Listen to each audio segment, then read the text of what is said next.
They told me you were stupid.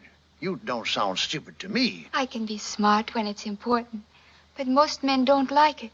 Marilyn Monroe's public image was built around the characters she played. Her breathy voice and her wide-eyed expressions created the impression of innocence and naivety. In films like Gentlemen Prefer Blondes, her character appears superficially naive, often presenting herself as someone who doesn't fully understand the world around her.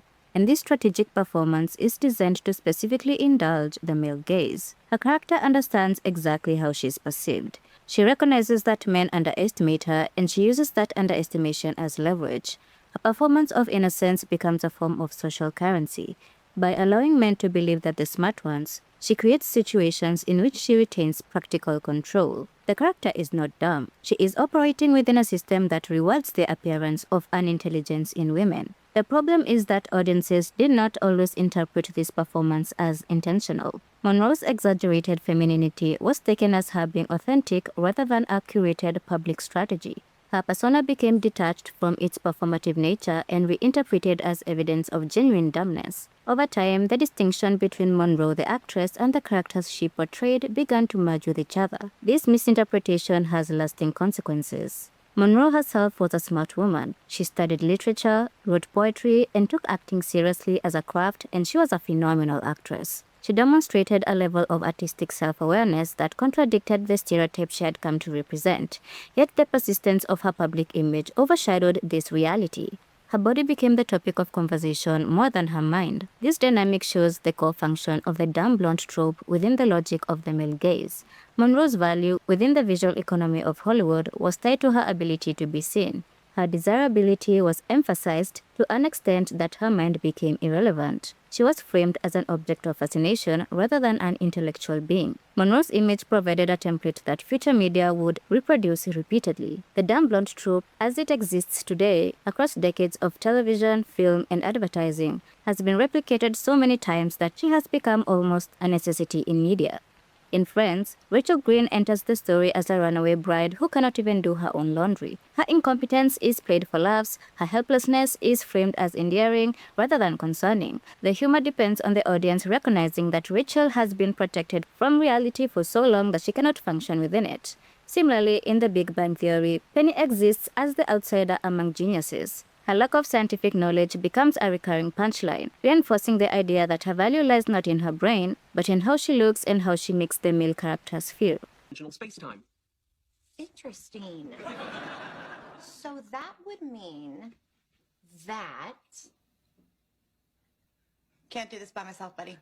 What matters here is not whether these characters eventually grow, and everyone realizes that they're actually smart with something more to offer, because that doesn't erase their initial introduction. First impressions establish a hierarchy. Once a character is introduced as inferior, every subsequent movement to show their competence must fight against the audience's prior conditioning. The trope ensures that women must prove their intelligence repeatedly, while men are smart as default. This reflects the deeper influence of the male gaze, a framework in which women are positioned primarily as objects of visual consumption rather than humans. The male gaze does not simply sexualize women. A woman who exists primarily to be looked at cannot simultaneously exist as someone who thinks. The moment she is given a platform to speak her mind, she stops just being an object. You can't objectify something you respect. This dynamic becomes visible when examining characters whose physical appearance is emphasized as their defining trait. In Legally Blonde, Elle Woods is initially perceived as a dumb blonde because her appearance is too feminine. Her clothing, her voice, and her demeanor positions her as someone who doesn't know anything beyond the makeup, the clothes, and the shoes. You go where? Harvard. Law school. You got into Harvard Law? What, like it's hard? Elle Woods' narrative sets to expose this contradiction, as she was always smart, but people didn't see that because of the expectations projected onto her. Her peers failed to recognize it because they had already decided what intelligence was supposed to look like, and she did not conform to that visual template. No one's ever gonna take me seriously. People at law school don't, Warner doesn't. I even think my own parents take me seriously.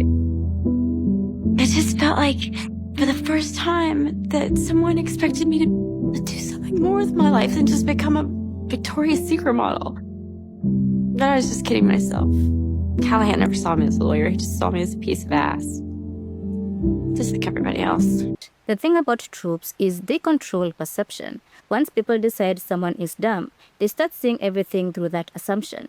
Even normal behavior gets taken as proof that the person is dumb. Showing emotion is seen as weakness instead of humanity. Over time, all the depth and complexity gets ignored, and they are reduced to a simple stereotype. This becomes even clearer when looking at characters like Cassie Howard in Euphoria. Cassie is not written as dumb. She is written as emotional and sensitive and strongly shaped by her need to feel loved and chosen. Her decisions are driven by her emotions, not by a lack of thinking. However, the show focuses heavily on her appearance. Because of this, her perceived lack of intelligence does not come from her actual abilities. It comes from how the story treats her desirability as more important than her agency. She is often defined by whether she is being loved, rejected, or judged by others. Her identity becomes shaped by how people see her rather than how she defines herself. Characters like Rachel Green in Friends and Penny in The Big Bang Theory eventually grow into capable and independent adults. Rachel builds a successful career in fashion. Penny becomes highly successful in pharmaceutical sales, a job that requires strong communication skills and strategic thinking. These are not traits of dumb people. However, even as they grow, the show never fully lets go of how they were originally framed. Their intelligence is acknowledged in specific moments, but it does not completely replace the original stereotype. The audience is still encouraged to remember them as the ditzy blonde, even when their actions contradict that label. Another layer of this trope that is rarely acknowledged is how closely it is tied to not just gender, but to race.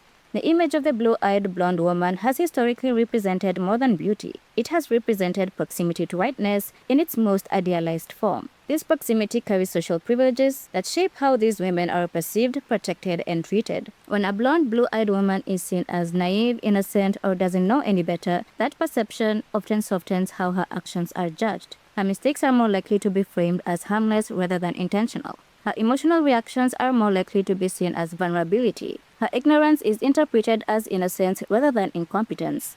This creates a protective buffer around her, where she is underestimated but also forgiven. Being seen as unintelligent can be limiting, but it can also reduce accountability. When society assumes that someone lacks awareness, it becomes easier to excuse their behavior. This dynamic is deeply connected to racial hierarchy. The blonde, blue-eyed image has historically been positioned as the cultural standard of femininity, particularly in Western media. This standard was reinforced through figures like Marilyn Monroe, whose image became synonymous with idealized womanhood. Her appearance did not just make her desirable. She represented a version of femininity that was seen as non-threatening, familiar, and worthy of protection. Women of other races have not been granted the same interpretive softness. Where blonde women are often perceived as innocent, women of color are more likely to be perceived as intentional, aggressive, or fully accountable for their actions. Their emotional reactions are less likely to be interpreted as vulnerable, but more likely as attitude. Their mistakes are less likely to be excused as ignorance and more likely to be judged as character flaws. The blonde woman may be underestimated, but she is also more likely to be protected, given opportunities, and forgiven. Her unintelligence is framed as part of her charm. Women of other races are often denied that same interpretive generosity. They are expected to prove their intelligence immediately, and they are judged more harshly when they fail. This trope allows blonde women to exist in a space of controlled powerlessness. They are denied intellectual framing, but they are granted social protection. They are objectified, but they are also prioritized. This privilege creates greater access to opportunities. Blonde women are more likely to be cast as romantic leads, more likely to be portrayed as desirable. Their visibility increases their social mobility, even when that visibility comes with stereotypes. The result is a system where being a blue-eyed blonde can simultaneously limit and benefit a woman. It restricts how seriously she is taken, but it also increases how much attention, forgiveness, and opportunity she receives. This is where the trope cannot be understood purely as misogyny. It exists at the intersection of misogyny and racial privilege. It diminishes blonde women intellectually, but it elevates them socially above others who are not granted the same visibility or protection. Within the logic of the male gaze, desirability depends on accessibility. A woman who is easy to look at is expected to remain accessible. Authority, on the other hand, creates distance. Authority demands respect instead of attention. It shifts the dynamic from being watched to being listened to. Monroe understood how femininity was perceived, and her performance reflected those expectations. However, audiences did not always recognize the performance as intentional. Instead, they took it as who she really was in real life. Over time, this performance became the stereotype itself. blonde women began to be written and cast in ways that reflected this expectation. This trope continues because it serves a structural purpose. It reinforces gender hierarchy by linking intelligence with seriousness, which has historically been associated with masculinity. This is why characters like Elle Woods in Legally Blonde feel so important. Her story exposes the false assumption that femininity and intelligence cannot coexist. She does not need to change her appearance or personality to be taken seriously. Instead, the story reveals that the problem was never her intelligence. The problem was how others perceived her. Being seen is not the same as being respected. The dumb blonde trope continues to exist because it maintains this separation. It allows women to be highly visible while being underestimated. This trope reveals how uncomfortable society is about women who hold multiple forms of power at once. A woman who is both desirable and intelligent challenges existing expectations. If you enjoyed these videos and like to see more videos like this, please like, comment, and subscribe, and I will see you next time. Bye!